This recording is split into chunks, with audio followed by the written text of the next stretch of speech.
मेरे युवा साथियों, बसंत गुरु जी का प्रणाम। मित्रों, आज जिस विषय पर हम चर्चा करने जा रहे हैं, यह भारतीय मनुष्यों ने प्राचीन विद्या है। ये भारतीय लोगों में सदैव से जिज्ञासा रहा है कि ईश्वर प्राप्ति का सुगम रास्ता क्या हो सकता है। हमारे प्राचीन भारतीय ऋषि मनुष्यों को बलशाली बनाने के लिए या इसके अंदर निहित शक्तियों को जानने का बहुत प्रयोग किए हैं, बहुत रिसर्च किए हैं। कई तरह से रिसर्च करने के बाद अलग अलग ऋषियों ने अलग अलग मंत्रों की स्थापना किया। मित्रों, भारत में जितने भी प्रकार के मंत्रों का आविष्कार हुआ, वह इन्हीं 7 चक्रों की ऊर्जा को समझना और उनकी दिव्यता को प्रकट करना, यानी उनकी प्रयोगों और उनकी अनुप्रयोग, उनके एप्लीकेशंस, हमारे शरीर में ये एक तरह की ऐप है। ये 7 एक तरह की कंप्यूटर में जिस तरह से मोबाइल में हमारे ऐप होते हैं और उस ऐप पर हम काम करते हैं तो हमें बड़ी सुगमता में हो जाती है और हम उस लक्ष्य को भी प्राप्त कर लेते हैं।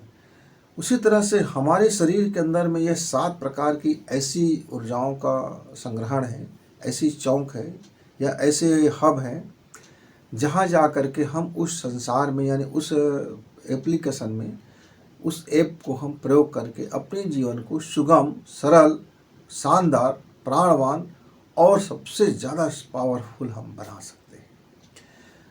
पर स्वभाव रूप से स्वाभाविक है, जिसमें ज़्यादा शक्ति होंगे उसमें थोड़ी सी परेशानियां भी होंगे, उसकी देखभाल भी कुछ ज़्यादा तरीके से करना होगा और उसमें तरह तरह की अफवाहों भी का बाजार भी होगा। आज पूरे विश्व में हमारे भारत को छोड़ करके विदेशों में, खासकर पश्चिम जगत में, इस 7 चक्र को लेकर के बड़ी उत्सुकता है और उसमें विशेष करके मूलाधार चक्र को लेकर के, यानी कुंडलिनी शक्ति को लेकर के आज आप देख सकते हैं हमारे वेब चैनल में, हमारे यूट्यूब में और हमारे इस अलग अलग प्लेटफॉर्म में तरह तरह की हमारे लोग हमको बताते रहते हैं कि कुंडली का जागरण करने से आप कैसे महान शक्तिशाली बन सकते हैं वगैरह वगैरह। हमारे बहुत सी युवा इस दिशा में काम भी करते हैं और या तो निराशा हाथ लग जाती है, या तो पागलपन के शिकार हो जाते हैं, या तो फिर एक अजीबोगरीब उसकी ज़िंदगी में शुरू हो जाता है तो लोग डर जाते हैं, भयभीत हो जाते हैं। मित्रों, हर युवा को जिस तरह से इसमें जिज्ञासा होता है, तो मुझे भी इसमें जिज्ञासा उत्पन्न हुआ। ये मेरी जिज्ञासा उत्पन्न हुआ मैं जब 27 वर्ष का था, 27 साल का था और मैं नवरात्र साधना में अपने को ऊर्जा साधना में मैं प्रयोग कर रहा था। मैं उस नवरात्र साधना में उस 9 दिवस में 7 चक्रों का अलग अलग, जो उस समय मेरे पास ज्ञान था, उतना ज्ञान तो बिल्कुल नहीं था, लेकिन मुझे लगता था मेरे पास ज्ञान है, मैंने इसमें पर्याप्त रिसर्च कर लिया है। मुझे उस समय अपने ज्ञान का बड़ा अहंकार था, यानी ऐसा लग रहा था कि मैं इसके बारे में बहुत कुछ जानता हूँ। हुआ यूँ, एक दिन की घटना यह था कि मैं अपने पूजा कक्ष में बैठा हुआ था, पद्मासन लगा के बैठा हुआ था और मैं ध्यान में उतरता गया, गहरे उतरता गया और एक समय ऐसा आया कि मुझे लगा कि मेरा पूरा शरीर, पूरे शरीर ज़मीन से उठ करके ये घर के छप्पर को फाड़ते हुए और पूरी आकाश में जा मिला है, लेकिन कहीं कोई डैमेज नहीं हुआ है। शरीर उड़ते उड़ते उठ रहा है, ऐसा अनुभव हुआ, महसूस हुआ और मैं मारे डर के आँख खोल दिया। जब आँख खोला तो मैं देखा कि मैं तो ज़मीन पर ही हूँ। फिर मुझे समझ नहीं आया कि मेरा शरीर पूरा ऊपर उठ रहा था, मैं पूरा देख रहा था अपने आप को और फिर मैं डर के मारे आँख खोला तो नीचे आ गया। उस 9 दिन में मुझे तरह तरह की अनुभव से गुजरना पड़ा और मैं रोज़ डर जाता था। एक दिन ऐसा हुआ कि मैं अपने अलग अलग 7 शरीर को देखा। मतलब अभी नीचे का शरीर का एक अलग रूप रंग है, अलग अलग डिजाइन है, अलग उसमें से प्रकाश कोरा निकल रहा है। मैंने अलग दिन अलग देखा, अलग दिन अलग देखा और 8वां दिन तो मैं लगभग बेहोश सा हो गया। मेरी चित्त में बेहोशी आ गया, चूँकि मैं शाम को समय साधना में बैठा था। घर को लोगों का था कि उपवास है, और मैं सुबह सुबह उस रूम से जब बाहर निकला तो मुझे पता ही चला कि मैं कितने समय तक वहाँ था, वाकई क्या हुआ था। मेरे मन में ये बड़ी जिज्ञासा उत्पन्न हो गया कि तरह तरह की चीज़ें क्या वाकई होता है, जो मुझे महसूस हुआ है, जो मुझे एहसास से मैं भर गया हूँ। और फिर अचानक मुझे दुनिया भर की चीज़ें दिखाई देने लगा। मतलब कई लोग जो एक्सीडेंट होने वाले हैं उसको दिखने लगा कि मैं उसको कोशिश करता रहा कि भाई आप वहाँ मत जाओ, बच जाओगे, कुछ ऐसा होगा।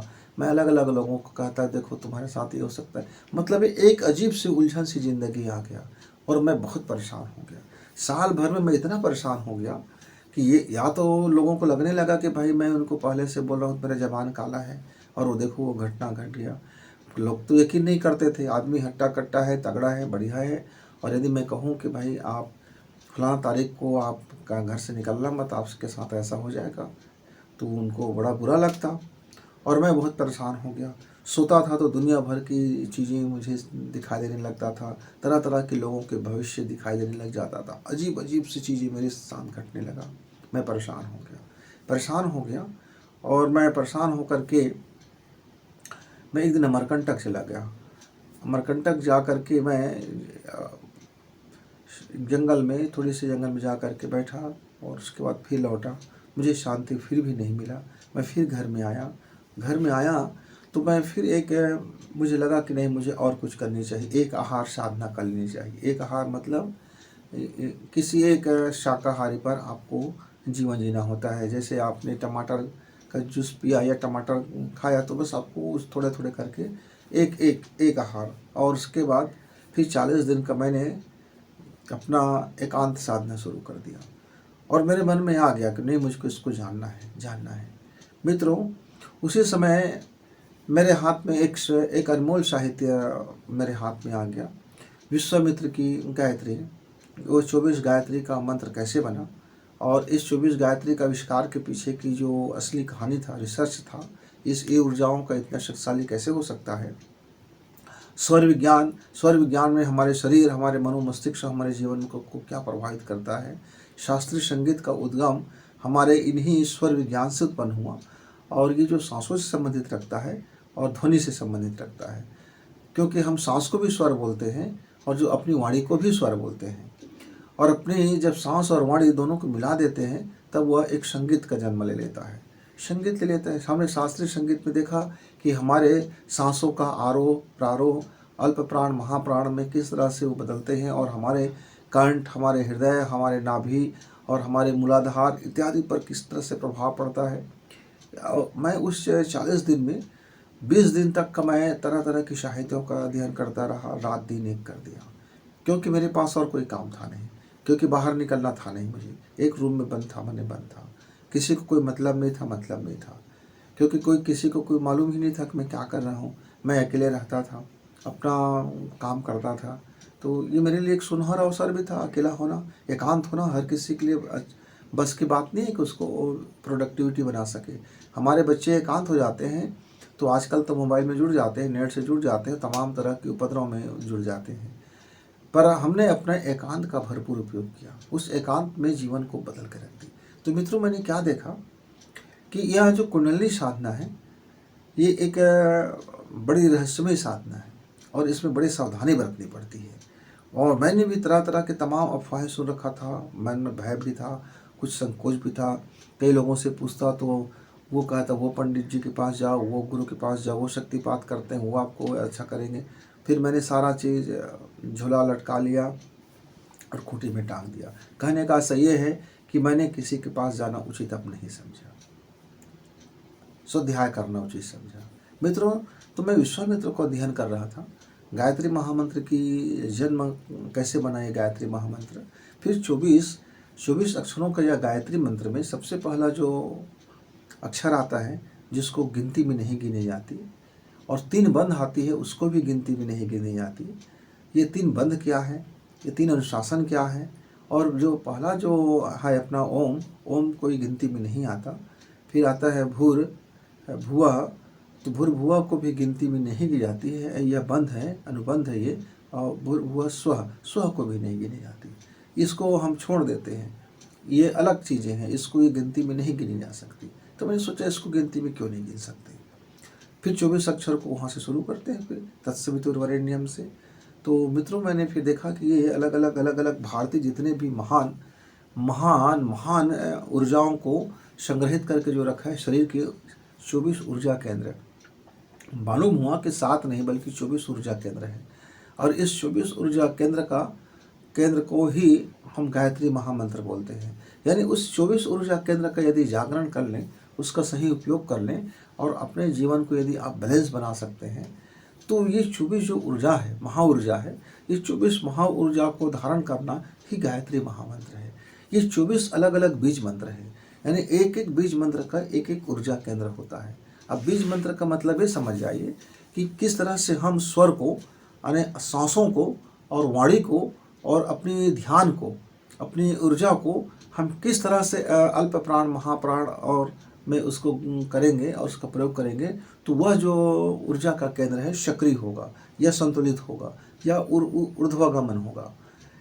क्योंकि ऊर्जाएं तो है शरीर में, आप कहोगे तो भी है, नहीं है तो भी है वो तो आप मानोगे तो भी है, नहीं मानोगे तो भी है। और दूसरी चीज़, ये ऊर्जाएं अपने प्राकृतिक रूप में जन्म लेती रहती है, सुप्त रहती है या फिर सुप्तावस्था में पड़ी रह जाती है। जैसे मेढक गर्मी के दिनों में आते हैं तो ज़मीन के नीचे में चले जाते हैं। मेढक जिंदा तो रहता है, मेढक दिखाई तो नहीं देता है, पर मेढक तो जिंदा रहता है। 6 फीट, 10 फीट, 12 फीट, 20 फीट गहरे में चले जाती है मेढक। आप तालाब में देखते हैं, तालाब में मछलियाँ तलहटी में बैठे रहती है, हजारों टन मछलियाँ बैठी रहती है, ऊपर से कुछ पता नहीं चलता। समुद्र में लाखों जीव जंतु उसके तलहटी में है, पूरी संसार है, ऊपर से कुछ पता नहीं चलता। ऐसे ही हमारे शरीर के अंदर में ये ऊर्जाओं का ढेर सारा केंद्र है जो बाहर से हमें अमूमन दिखाई नहीं देता। और जो जिस स्तर में हम जीवन जीते रहते हैं, 5 तत्व है, हमारे जीवन का 5 स्वरूप है, हमारे स्वभाव का 5 स्वरूप है। हम जिस तत्व में जिस समय हमारा हावी रहता है, हम उस स्वभाव को प्रकट करते हैं। पृथ्वी तत्व में है तो आलसीपन प्रकट होगा, बैठे रहेंगे, काम करेंगे तो फिर बहुत ज़्यादा काम करेंगे। अग्नि है, क्रोध का है, आकाश है, शांति का है, जल है, स्वाद का है, वायु है, सूखापन है, जीवन में रुखा जाता है, जीवन में मजा खत्म हो जाता है, रसहीन हो जाते हैं जीवन, मन ऐसे लगता है कि जीवन से उचाट हो जाता है। तो ये 5 भाव है हमारे जीवन के, ये 5 भाव में हम जिंदगी को जीते रहते हैं। यही सफलता और असफलता में हम गटमट होते रहते हैं।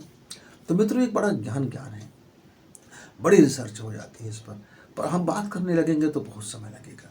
पर मैं आज अपने युवा दोस्तों के लिए, मैं जन सामान्य मनुष्य, बहुत मामूली प्रयोग करके अपनी सफलता में, अपने जीवन को बेहतरी बनाने में, अपने आनंद में, अपनी समृद्धि में, अपने घर परिवार को शानदार बनाने में निरापद प्रयोग कैसे कर सकते हैं, मेहनत भी कम लगे, कोई नुकसान भी ना हो और हमको वो सफलता में हमारी वो सहभागी बन जाए। मतलब ऐसा मान लीजिए कि एक देश का प्रधानमंत्री बड़ा शक्तिशाली है या किसी देश का राष्ट्रपति बड़ा शक्तिशाली है, सभी सेनाओं के प्रमुख है। यदि वो कोई योजना लॉन्च कर दे, उस योजना का यदि हमें भरपूर लाभ मिल जाए तो उस योजना का लाभ हम ले सकते हैं। लेकिन योजना तो जारी किया किसने, राष्ट्रपति ने या प्रधानमंत्री ने। आप वहाँ जा कर के पूरी संसद को बदलना और पूरी संसद में नया बिल पेश करना, उसको लागू करना, वो एक बड़े स्तर का वो काम होता है। लेकिन यदि कोई योजना लागू है तो उसका लाभ लेना आपके लिए आसान हो जाता है। आप उसकी पात्रता रखते हो, आप थोड़ी सी आप अपनी एप्लीकेशन लगा दो, फिर आपको उसका वो जो थोड़ा लाभ है आपको मिलता चला जाएगा। ठीक ऐसे ही समझ लीजिए 24 गायत्री मंत्र का जो बीज अक्षर है, जब इसका ये ऊर्जा का संधारण होता है तो हमारे जीवन में वो बहुत सारे बदलाव हो जाते हैं जिसकी आप कल्पना नहीं कर सकते। तो लोगों ने कहा भाई रिद्धि सिद्धि वगैरह वगैरह, तो मैं इस पर यह कहूँगा कि निर्वाण मतलब वो स्थान जहाँ से आप यह पदार्थ विज्ञान, सूक्ष्म विज्ञान और ऊर्जा विज्ञान से आप उस पर चले जाते हो, जहाँ ये मीटर का कोई रोल नहीं है, जहाँ इस प्रकाश का कोई रोल नहीं है, जहाँ इस ध्वनि का कोई रोल नहीं है, जहाँ इस संसार यानी अंतरिक्ष का कोई रोल नहीं है, इस ब्रह्मांड के अरबों और खरबों तारा ग्रह का भी जहाँ से रोल समाप्त हो जाता है, वह अनंत बिंदु जहाँ से यह ब्रह्मांड की शुरुआत होती है और अंत होता है, उसी में लय होता है और उसी में प्रकट होता है। ये एक ऐसा विज्ञान, उस विज्ञान से उस पार चले जाना निर्वाण कहलाता है। निर्वाण मतलब आप समझ सकते हैं उसको, उसके लिए कोई शब्द अलग से नहीं है मित्र। तो मैंने विश्वामित्र को अध्ययन किया और मैंने उसको फॉलो किया तो मैंने देखा कि एक एक बीज मंत्र को जब हम बोलते हैं तो हमारे शरीर में एक एक ऊर्जा बलवती होने लगती है, ऊर्ध्वगमन होने लगती है। और यदि हम उसका संरक्षित करें, यदि हम उसका उपयोग जान जाएं और उसके अनुरूप अपने आचार विचार और आहार को रखें, उसके अनुरूप अपने देश काल में रहें, मतलब गर्मी में है, शीत में है, कि दिन में है, कि रात में है, कि दोपहर में है, तमाम तरह की चीज़ें हैं इसमें मित्रों, बड़ी बातें होती हैं। इसलिए इसके बहुत गहन अध्ययन करने के पीछे न जाते हुए आज का जो हमारा मूल बिंदु होगा कि एक जन सामान्य मनुष्य अपने इन 7 चक्रों का कैसे अपनी सफलता में उपयोग कर सकता है। तो दरअसल ये 7 चक्र एक बड़े हब का नाम है। दरअसल हमारे शरीर में 24 चक्र होते हैं। इस 24 चक्र में 7 चक्र उसके प्रतिनिधि चक्र होते हैं, उसके मुख्य द्वार होते हैं। तो मित्रों, आप चाहो यदि तो निरापद रूप में आप गायत्री मंत्र को अलग अलग शास्त्रीय स्वर में आप उसको उच्चारण करके, उसको अनुभव करके, उस नियम को पालन करके आप इन 7 चक्रों को आसानी से हस्तगत कर सकते हो और ऊर्जा का संतुलित रूप से ऊर्ध्वगमन होगा। न आपको कोई समस्या होगी, न पागलपन होगा, न आपको ऐसा महसूस होगा कि लोग कहते हैं ना कि कुंडली जागरण हो जाता है तो एक फन काढ़े सांप बैठा हुआ है आपके गुदा मार्ग पर और आप उसके पूंछ को अंगूठा से दबा दोगे तो वो सीधा का सीधा ऐसा फन काटते हुए आपके मस्तिष्क तक पहुंच जाएंगे, रीढ़ की हड्डी होते हुए। तरह तरह की कल्पना, तरह तरह की बकवास की बातें, तरह तरह की अफवाहें इस मार्केट में बड़ी हावी रहता है और ये बड़ी बिकाऊ है। लोग बड़े बड़े आजकल धंधा कर रहे हैं इसके पीछे। कुंडली जागरण हम करा देंगे, आइए इतने लाख रुपए जमा कर दीजिए, हम कुंडली जागरण कराने में सिद्धहस्त है, वगैरह वगैरह वगैरह। बड़ी बड़ी भाषाएं बोलते हैं, बड़े बड़े लाइटिंग साइटिंग करते हैं और एक अलग अलग तरह से आपको आवाज़ साउंड्स में लेकर के आपको एक अलग स्थान पर एक आपको वो सब करेंगे। सब ठीक है, अपना अपना तरीका है। हो सकता है कि उस बाबा जी को उस तरीके में मज़ा आता होगा, लेकिन मित्रों मैं तो जन सामान्य से उठा हुआ आदमी हूँ, गांव देहात में रहने वाला आदमी, किसान के घर में जन्म लेने वाला आदमी, व्यापार में मेरे लोग रहते थे और मैं इन्हीं मिट्टी में जन्म लिया और मैं सामान्य बन कर के ज़िंदगी जीने में जो आनंद और खुशी मिलता है वो कुछ स्पेशल हो जाने में बड़ी बाधाएं उत्पन्न हो जाती है मित्रों। तो मेरे अधिकांश इस देश का 80% व्यक्ति जन सामान्य है, सामान्य वर्ग में से है। 10% व्यक्ति थोड़ा सा सामान्य से ऊपर उठा हुआ है और 10% व्यक्ति जिसको आप स्पेशल बोलते हो वो तो जन्म से ही उनके पास समृद्धि होती है, धन होता है, दौलत होता है। वो चाहे तो अपने जीवन को पराकाष्ठा में पहुंचा ले, वो चाहे तो अपने जीवन को नारकी बना ले, आप उसके लिए ज़्यादा कुछ कर नहीं सकते। बहुत कम धनपति गौतम बुद्ध बनते हैं, बहुत कम धनपति महावीर बनते हैं, बहुत कम धनपति श्री रामचंद्र जी बनते हैं, बहुत कम ऐसे लोग हैं जो कृष्ण की तरह भूमिका में आते हैं।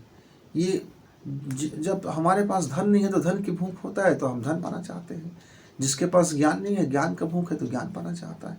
यानी जो कमी मेरे पास है मैं उसको पाने के लिए ललायत हो जाता हूँ, लेकिन जो मेरे पास है मैं उसकी कदर शायद नहीं जानता हूँ। ये हम लोगों की विशेषता भी है और कमजोरी भी है। ऐसे ही जन सामान्य के पास वो ताकत है कि अपनी ऊर्जाओं को वह परम तक पहुँचा सकता है, लेकिन उसको इसकी भान ही नहीं है कि उसके पास अनमोल खजाना है। उसको पता ही नहीं चलता, सारे गेट बंद दिखाई देते हैं। एक ऐसा कमरा है जिसमें कोई गेट नहीं है और आपको उसके अंदर जाना है। पूरे दरवाज़ा कहीं है नहीं, कहीं रोशनदान है नहीं, कहीं खिड़कियां है नहीं, चारों तरफ से बंद है और उसके भीतर आपको प्रवेश करना है। तो आदमी माथापच्ची कौन करे? कोई बोल देता है कि हाथ से खिड़की खुलती है तो उसकी लाइन लग जाती है उस खिड़की में प्रवेश करने के लिए। ये अलग अलग बातें हैं मित्र। तो इसकी गहनता में आप चाहो, मेरा युवा मित्र चाहे तो इस 7 ऊर्जा पर वो अपना गहन रिसर्च कर सकता है। और गहन रिसर्च करने से पहले आपको सांसों पर रिसर्च करना होगा, क्योंकि ये प्राणायाम यानी सांस की गति इस पर बहुत ज़्यादा डिपेंड करता है। और दूसरा क्या करना पड़ेगा उसको मन मन पर विश्लेषण करना पड़ेगा, मन की खोज करना पड़ेगा, मन पर पीएचडी करना पड़ेगा। और फिर क्या करना पड़ेगा उसको हमारे जो 5 कोश हैं, कोश माने अन्नमय कोश, विज्ञानमय कोश वगैरह वगैरह, तो 5 तरह के हमारे जीवन के स्तर हैं, इस पर उसको अध्ययन करना पड़ेगा। जब ये अध्ययन हो जाए तब हमारे 7 मस्तिष्क पर उनको काम करना पड़ेगा। मतलब अभी स्थूल मस्तिष्क है, टेम्पररी मस्तिष्क है, फिर आइडियाज़ वाले मस्तिष्क होते हैं, फिर चेतन मस्तिष्क होते हैं, फिर अवचेतन मस्तिष्क होते हैं, फिर ब्रह्म चेतन मस्तिष्क होते हैं, फिर अलग अलग मस्तिष्क के बुद्धिमती वाला मस्तिष्क होते हैं और अति बुद्धि वाला मस्तिष्क होते हैं वगैरह वगैरह। तो ये सब बारी बारी से उनको एक एक सीढ़ियाँ चढ़ने होते हैं, तब जा कर के वो अपने मूलाधार चक्र पर वो फिर काम करते हैं। न्यूनतम इतना है मित्र, अधिकतम तो इससे और ज़्यादा है।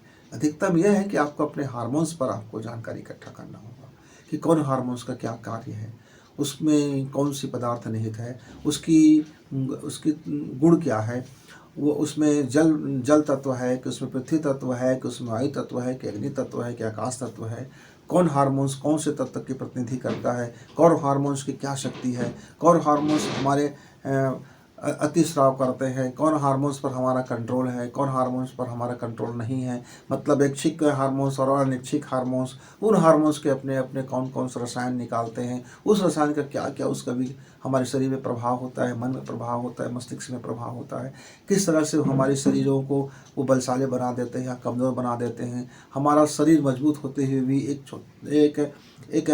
एक दिन का बुखार आता है, 102 डिग्री तक जाता है और हम पूरी तरह से निस्तेज हो जाते हैं। ऐसा लगता है कि मेरी ज़िंदगी में अब कोई ताकत बच ही नहीं गया। उसके पहले लग रहा था कि दुनिया में मुझसे बड़ा कोई ताकतवर नहीं है। आखिर ये भी एक हार्मोन्स का ही कमाल है। एक क्षण हम विश्वास से भर जाते हैं और अपने शरीर को और अपने मन को, अपने जीवन को झोंक देते हैं किसी भी चीज़ों में, और एक क्षण ऐसा आता है कि हम इतना निराश हो जाते हैं, इतना संदेह डूब जाते हैं कि मेरे पास में कुछ नहीं हूँ, मैं कुछ हूँ ही नहीं। हम एक क्षण में हनुमान बन जाते, एक क्षण में भीम बन जाते, एक क्षण में बिलकोदर बन जाते, एक क्षण में चूहा बन जाते, एक क्षण में बिल्लियाँ बन जाते, एक क्षण में कुत्ते हो जाते, एक क्षण में हिरण हो जाते, एक क्षण में हम शेर बन जाते हैं, बब्बर शेर हो जाते हैं। और ये सब हार्मोन्स के कमाल है। ये सब हमारे भीतर हार्मोन्स की अपनी प्रकृति है। जिस हार्मोन्स हमारे शरीर में प्रभावित करता है, जो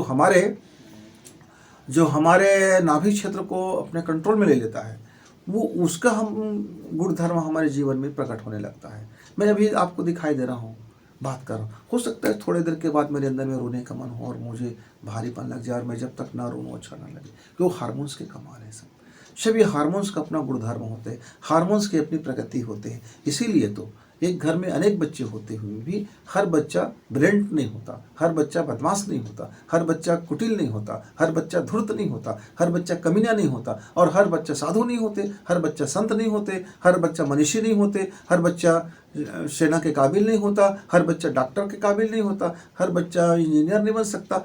मतलब आपका जो प्राकृतिक गुण है आप वही बनोगे तो आपके जीवन के लिए बेस्ट होगा, उसी में आपको सफलता मिलेगा। क्योंकि आपके अंदर में जो डीएनए है वो डीएनए भी एक हार्मोन्स का ही कमाल है। उस डीएनए में आपके जितने भी आपके क्षार होंगे, प्रोटीन होंगे, वसा होंगे, जो मटेरियल होंगे, उसको नियंत्रित करने वाला हार्मोन्स ही होता है। आपके सेक्स को नियंत्रित करने वाला हार्मोन्स ही होता है। गर्भधारण जब करता है ओवा और शुक्राणु तो एक हार्मोन्स के ही कमाल होता है। फिर वो 9 माह तक उसको जो वातावरण मिलता है वो हार्मोन्स के ही कमाल होता है। यानी आपको हार्मोन्स के विज्ञान पर बहुत ज़्यादा रिसर्च करना पड़ेगा। और हमारे युवा मित्रों के साथ इतना रिसर्च करेंगे तो बुढ़ापा आ जाएगा। आजकल हमारे युवा मित्र तो 60 वाले हो गए हैं कम से कम में। गुरुजी आप 1 सेकंड में बात बता देते तो मज़ा आता, कहाँ बोर करते हो घंटे भर के लिए। तो मित्रों ये जो इतनी महान और रहस्य से भरा हुआ ऊर्जा है वो 1 मिनट में नहीं बताई जा सकती। मेरी क्षमता तो नहीं है, मैं 1 मिनट में नहीं बता सकता, क्योंकि आपको जानना जरूरी है, इसकी शक्ति को जानना जरूरी है। प्रयोग करने से पहले उसकी शक्ति को जानना जरूरी होता है, उसकी पावर को जानना जरूरी होता है, उसकी सावधानियाँ जानना जरूरी होता है, उसके बारे में भूमिका जानना जरूरी होता है तो 1 ही मिनट का काम। ये 1 मिनट में आप 7 चक्र के बारे में आप जान जाओगे, 1 शब्द में जान जाओगे। पर आपको पता है वो 1 शब्द में कैसे जानोगे? अब एग्जाम्पल मैं लेता हूँ। मैंने कह दिया लम शक्ति है इसमें मूलाधार में। अब ल में अम की मात्रा है अब बताओ, अब जान गए क्या? वम कह दिया, जान गए क्या? रम कह दिया, जान गए क्या? यम कह दिया, जान गए क्या? ओम कह दिया, जान गए क्या? ऊ कह दिया, जान गए क्या? नहीं जाना जा सकता।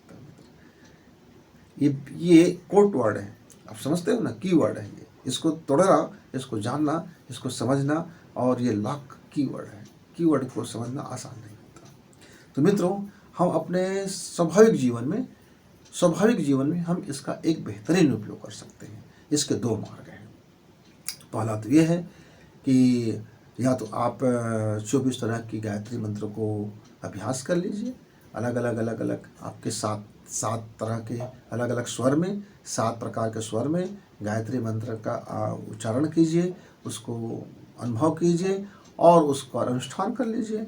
जब आप उसमें एक मंत्र को, एक तरह के मंत्र को, माने एक लय होगा, एक सुर होगा, उसके छंदों का ख्याल रखना होगा, अल्प प्राण, महाप्राण, स्वर कैसे लिया जाए, कब लिया जाए, उसमें क्या सावधानियां बरती जाए, और प्रतिदिन 1 घंटे का जो नियमित पैकेज होगा उसमें आपको अपने आचार विचार और मन की गति को क्या किया जाए, इसके विषय में आप कहीं से प्रशिक्षण ले लीजिए जो जानकार व्यक्ति हो। और ये सबसे सुगम मार्ग है, जो सरल मार्ग है। और दूसरा है, हम अपने सांसों की गति को समझ लें। दूसरा मार्ग ये है कि जहाँ से आपको किसी प्रकार की न मंत्र की साधना है, न तंत्र की साधना है, न वाम न दक्षिण, न पूरब न पश्चिम। मित्र, इसमें आपको अपने सांसों पर ध्यान देना होता है, और एक अंगों पर अपनी सांसों को रोक देना होता है। अपनी प्राणायाम करते करते उस पर थोड़ी सी दबाव देना होता है, एक प्रेशर करना होता है, और उस मनोविज्ञान को वहाँ तक आपको ध्यान को केंद्रित करना होता है। इसमें आप जब चाहो और कहीं भी हो, आप इसको बड़ी सुगमता से कर सकते हैं। तो हम जो आज आपको बताने जा रहे हैं कि हम गायत्री महामंत्र के 24 बीज अक्षर पर 24 अक्षरों की तरह से शक्ति कैसे संचालन करेंगे, इस पर आज हम चर्चा नहीं करेंगे, क्योंकि उसके ऊपर हमको फिर 24 तरह के 24 वीडियो बनाना पड़ेगा। एक एक महामंत्र पर एक एक स्वर है, आरोह है, प्रारोह है, अल्प प्राण है, महाप्राण है, दीर्घ प्राण है, कैसे उसको संगीतबद्ध किया जाए, मन से कैसे उसको चरण किया जाए, तमाम बातें हैं। तो हम उस गंभीर साधना पर हम चर्चा नहीं करेंगे। वो एक उच्च स्तरीय साधना है, जिसको इस जीवन में धन दौलत वगैरह वगैरह नहीं चाहिए, जिसको अपने जीवन का परम उद्देश्य, परम लक्ष्य की प्राप्ति के लिए चाहिए, तो उसको फिर 9 माह का समय निकालना पड़ेगा। 24 गायत्री मंत्र को समझने के लिए 9 माह का वक्त लगता है। उसके प्रयोग, उसको अभ्यास और उसको जीवन में उतारना, फिर प्रयोग करना, फिर अभ्यास करना, फिर रिसर्च करना, फिर उसको अनुपालन करना, उसमें 9 माह लग जाता है मित्र। आज जो हम आपको बताने जा रहे हैं, आप प्रतिदिन 15 मिनट प्रयोग करके, 15 मिनट का समय दे करके आप अपने इन ऊर्जाओं का अपने जीवन में सफलता के लिए प्रयोग कर सकते हैं।